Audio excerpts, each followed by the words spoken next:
Good morning, everybody, and welcome back to the garden on a beautiful morning in late May here in Nova Scotia, Canada. You are joining me on my normal tour around the garden, which I do most mornings after the kids go to school. It helps me get a sense of what I need to get done that day and is also a really calming and grounding way to start the day. The shade garden continues to be one of my favorite places back here in the yard. And I love to see its progress since it is relatively new, about maybe 2.5 years. It's also one of the only places that we're able to sit in the middle of the day. By about 11 a.m. that bench will be in nice dappled shade from this big, beautiful oak tree, which is now just about fully leafed out. But the stars of the show for May are definitely the hostas, the ferns, the astilbes, and also this beautiful Aquilegia or columbine, which were planted from seed last year, and I believe the variety are McKenna's Giant. So we have a yellow one that has opened. That one's all yellow. And we also have this nice deep pink on the outside and yellow on the inside. And there's been 2 of these so far. For hostas, we have mostly this big dark green, but I do have a few of these more silvery, almost bluish color with a little light yellow around the outside. There's also a small, more decorative type called curly fries, which I adore, and another small green and yellow variety down here. I'm also really loving the heucheras at the moment. This one is called Marvelous Marble, and it's starting to throw up some flower spikes, but I just love the color on these leaves. Just gorgeous. And coral bells just behind it, I have 2 of those. Beautiful dark mahogany almost leaves. No flowers on those yet.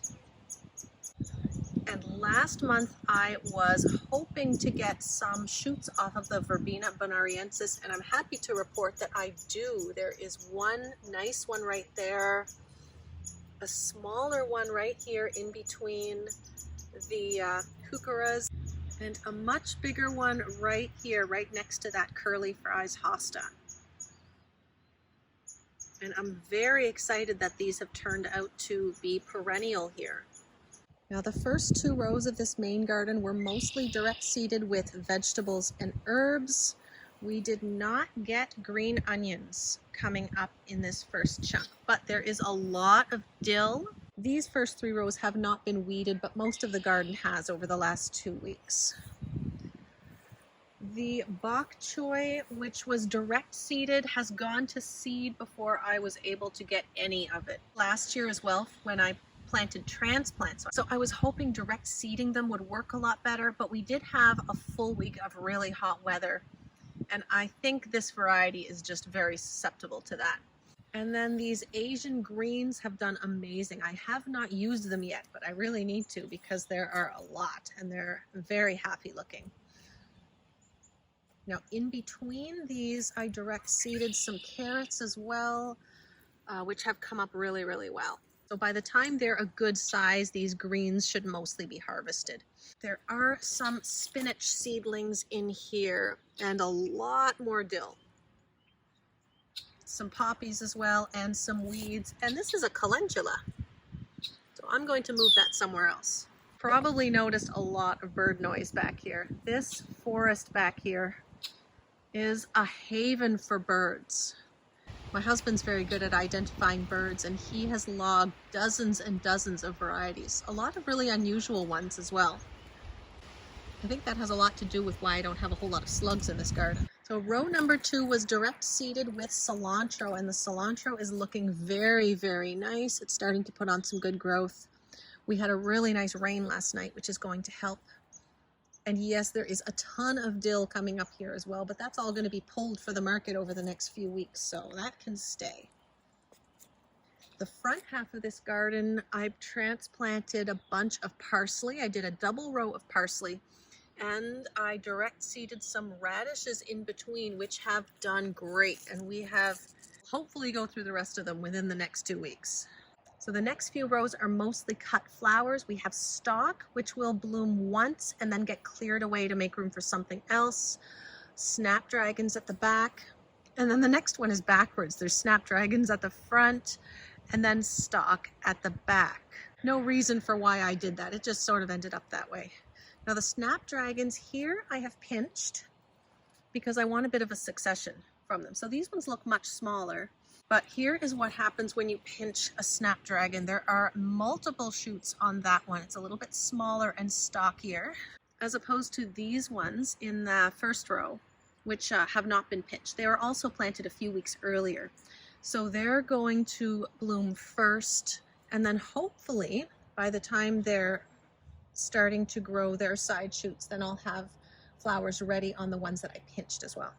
In this garden, I also have asters. There are a few types of asters and I think a few chrysanthemum plants as well. There is some kale at the back of this one. It gets a little bit shady here in the late afternoon, so I've put some kale in the back. And then I have some statice, which is new to me this year. Looks to be fairly happy and healthy though so far. And then I have a whole bunch of gomphrena plants up at the front of this row.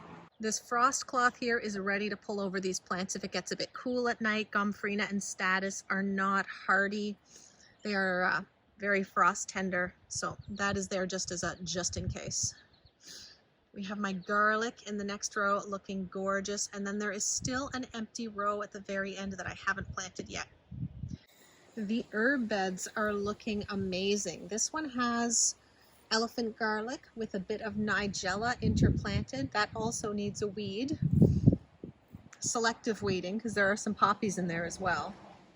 The thyme, sage, very lush and green. Here's my favorite, the tarragon. The tarragon is 2 feet tall at this point, and we've been using quite a bit of it. In this one, I have planted some scabiosa. This was the saffron crocus, which is starting to die off. It will pop up again in usually about September time. And a ton more dill again. There's the oregano just behind it, a little over a foot tall. We should start to see some flower spikes in the coming weeks. Chives are flowering in all their glory, attracting a ton of bees. And then the feverfew, which is getting ready to flower. This is not an herb, but rather cut flowers. There are the flower buds starting in there. I also have some spring planted feverfew. Also have the peppermint that is doing beautifully, and we've been using quite a bit of that as well. Here are some of the pots that I planted last week. Everything is settling in nicely. I'm pretty sure these tomatoes have doubled in size in the last week. But our overnight temperatures this week are dipping a little bit, mostly in the +7, +8 range, which shouldn't be a frost warning, but I think I'll probably cover these anyway. So that is a bit lower than tomatoes like overnight. And some nice new foliage coming up on the cinquefoil as well. Now this section of the garden is looking beautiful. I have 2 beautiful white climbing roses in pots right there. Yes, we still need to put our arbor back up, but we have been working on that. The strawberries are coming along really nicely. There is lots of fruit on those. Kids are very excited. Here are the lupins. I did lose about half of these over the winter, but the biggest ones have flowers. I think these are susceptible to slugs. There's a little bit of damage on those, but there we have a nice flower spike. And there's one in that one as well. I have a few of these in the front yard garden as well, which are a little bit further along, so we'll see those in a moment. The yarrow is about to flower. The fall planted ones have some nice buds on top, and the spring planted ones won't be far behind. The next bed has bupleurum and dill. This bed has a little bit more stalk, and in behind, still a little bit of shade on this end, we have the lisianthus. There are 15 Lisianthus plants in this bed, and this is the first time I have successfully gotten them transplanted outside. I didn't grow too many because I'm still learning how to manage this one. It's a bit tricky as a seedling, but once it gets outside and it starts growing, it should be fine. And they have put on some pretty good growth since I transplanted them out. So I think I can call it a success for this year, with my fingers crossed. The next two rows have a bit of a sporadic germination of larkspur. I thought of maybe moving some of these plants into the other bed over there, but there's the one that survived the winter, and I can see how big those get.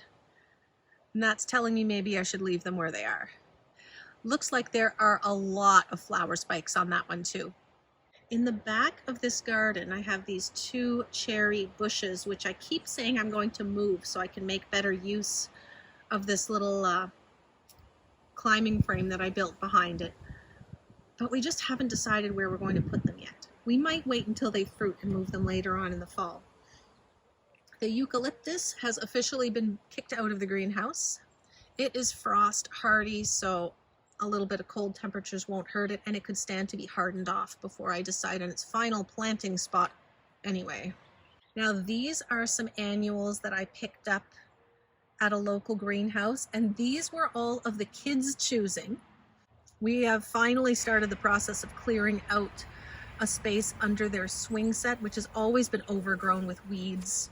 And this year I promised them they could turn it into their very own garden. So we will hopefully be finishing that over the next 2 days, and we will film that as well. They've been really bugging me to take part in some of my videos, so I thought we would do that by letting them make their very own kids garden under their swing set. So stay tuned for that one in the coming days. Now a quick peek into the greenhouse. There's still quite a few things hardening off here on the shelves. All 32, I think, of my dahlias. There's a bunch over there and a bunch on the other side as well. My two ginger plants have come out of the house into the greenhouse, and they're going to get planted as soon as the dahlias move out. The dahlias are taking up a bit of the space that I need for those, but that won't be long. I have also cleared out and planted these. We have 14 pepper plants. I planted 3 varieties this year. Italian sweet peppers, there are 4 of those. The next 4 are called Flavor Burst, which are an F1 hybrid. Then I have 5 paste tomatoes with some basil planted in between. And then on this side are 6 Yankee bell peppers. These are the peppers for my seedling sale. They spend the night in the greenhouse, but it's about time that I bring them out to the table, I think, for the day. Quick peek on this shelf behind the greenhouse. We have lavender, rosemary. This is a sea holly or eryngium. There's a few here and a few back here too. I have 2 varieties. I have blue glitter and blue cap, I think. These are a lower growing border type of snapdragons. Those are for the farmer's market. The parsley is beautiful. Most of these are seedling sale as well. Rudbeckia, which needs to get planted in the ground ASAP. This has been back here for way too long, and they're probably root bound. Oh yeah. Oh, poor things. All right, I guess I know what I have to do today.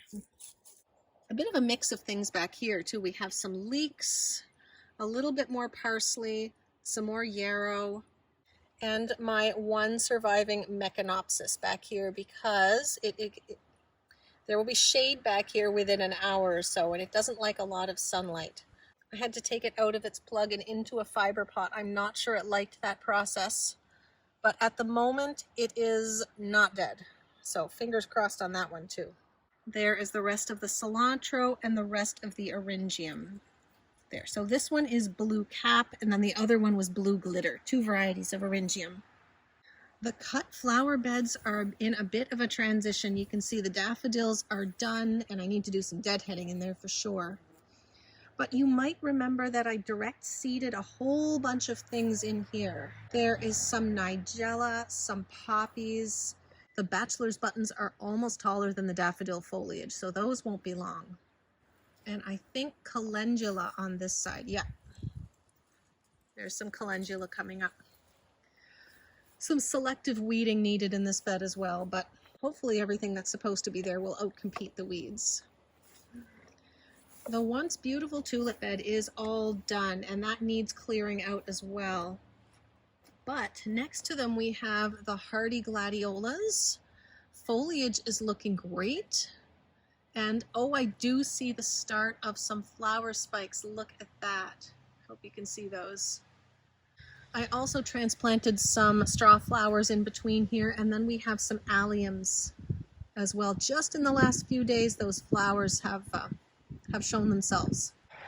I've saved the best for last in the backyard gardens, as we have a lot of ranunculus buds. I cannot tell you how excited I am for these.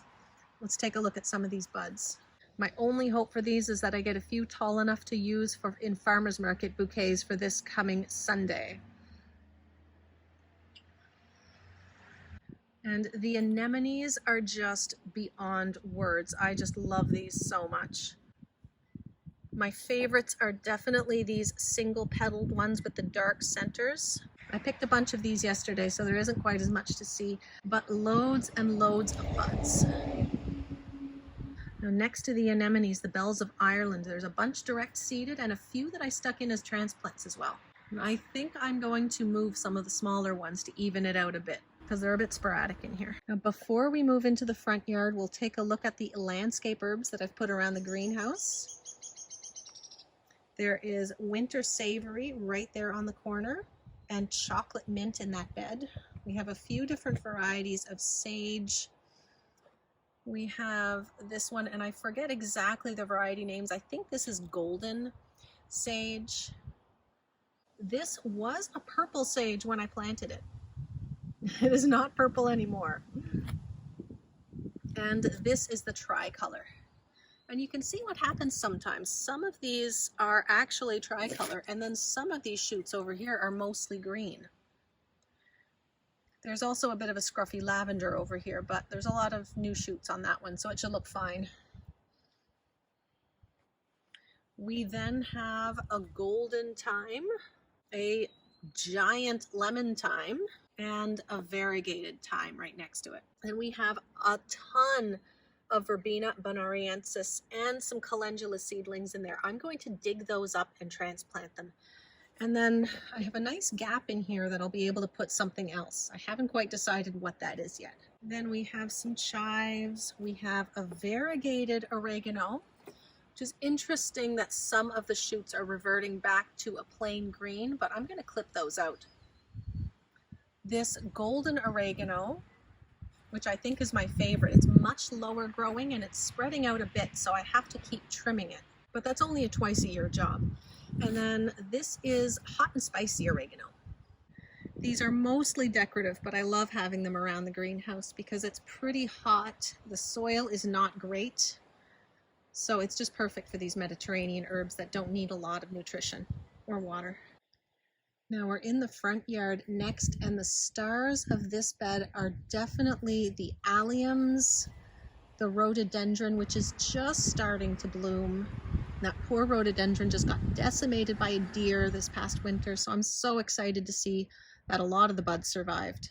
There are also 6 or 7 peonies in here, including a fern leaf variety and a yellow eye-toe peony, which hasn't bloomed yet. Also have quite a few Ornamental lilies. These are the later blooming ones, and for those of you who struggle with lily beetle, I find the lily beetle mostly would attack the Asiatics, which bloom earlier, and not the Ornamental hybrids. It won't be long before we have daylilies. I have quite a few dianthus that I grew from seed last year. This is supposed to be double flowering scented dianthus. There's a nice one there, and there's a few dotted in around these tulips that are just starting to die back. There's also this large single flowered dianthus, which has just a beautiful sweet smell to it. Those buds should be opening any day now. Another success is my row of lavender across the front. So I have 1, 2, 7 plants, I believe. You see there's a little gap right there where I lost one last year, but then the rest of these are looking beautiful. And if we have a closer look, we can also see that the flowers are starting to develop. I used a lot of sage in this bed too. I'm not sure that's going to stay there for the long term. We will very soon have some Oriental poppies too. These buds are just massive. On the other side of the step, we actually have quite a few Asiatic lilies as well, and I haven't seen a lot of damage from lily beetle this year. So here's a good view of the difference between the Asiatic and the Oriental lilies. Oriental hybrids, I think they are called officially. So here are your Asiatics, and you can see the flower buds are already showing.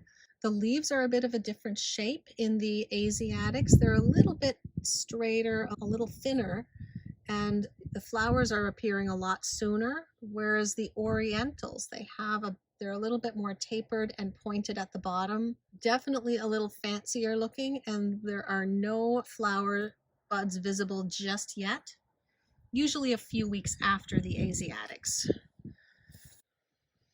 And look at all the buds on this big, beautiful foxglove grown from seed last year.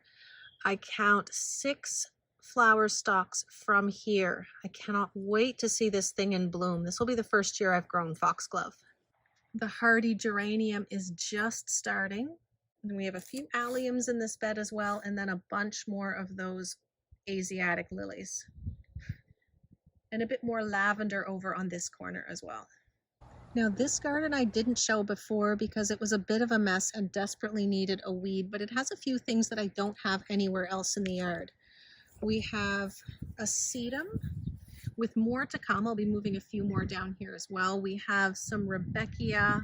There are a couple of echinaceas which aren't flowering yet. There's a couple there. These were specific varieties that I put in. There's still a tag for that one, Sombrero Granada Gold. Just a small one, but it's coming. It looks like we might see Rebecca flowers within a couple of weeks. I have quite a bit of phlox in this garden as well, perennial variety. And then there is my oldest peony plant right there, close to 20 buds on that one, and I'm watching those every day. The biggest ones will be used in bouquets, but I will leave a few to flower as well. There are some daylilies, a couple more of echinacea. There is one and there is the other, and this is the weed that I deal with in this garden. I don't know what this is, but the roots trail on. It's going to break off because it's dry. But I've been using my fork to loosen this soil, my garden fork, and sometimes I can pull out 2-foot-long roots attached to this thing. If anybody can tell me what this is, not that it matters, I'm getting rid of it all anyway. But if you know what this is, I'd be really interested in finding out. Oh, there you go. There's a little bit. There's a big stand of echinacea that I grew from seed back there. So that's just your typical purple variety. And then here are some lupins, just starting to color. Not sure they'll be tall enough to use. I have this pink one. There's a beautiful lilac right there. I'm not sure what color this one's going to be yet. Looks like maybe a pale pink. There's quite a bit of space here, and those peonies we saw in the back near the greenhouse, I'm actually going to move into this space. I'm going to wait till they're done flowering before I move them though. I have some irises in this bed as well. These were just transplanted last year, so I'm very happy to see a flower on that one and that one. And there are some more Asiatic lilies. These ones I remember are bright yellow. They're really nice. I have a big decorative grass in here as well. This one is called Karl Forster grass. And then I have some seed-grown milkweed. These plants are 3 years old, and we did have some monarch caterpillars on these last year. This is swamp milkweed, by the way, so it doesn't spread by underground runners like the regular stuff will. But still a good host plant for monarch caterpillars. So this garden's basically designed to take care of itself. I don't water it. I'll sometimes toss some chicken manure or fertilizer pellets on here, but generally this garden takes care of itself. There is only one more thing to look at today, and that's 2 young apple trees. Now this tree is a little bit under 6 feet tall. It's still pretty small. The blooms have just finished, and that's the first year that this particular tree has bloomed. So we have one over here, and then we have another one over near the cut flower beds. And this one is much bigger. It's closer to, I would say, 8 feet tall. And I'm not sure why. It's a different variety. It does get a little bit more sun, but it lost a branch last year just because I left too many apples on it, and a windstorm just snapped the branch under the weight of the apples. So I'm going to thin this one out a bit as well. I do have the tags in the house, but I think this one is the Gala apple. And then that little one I think is Macintosh. We are so lucky to have this view to look at every day.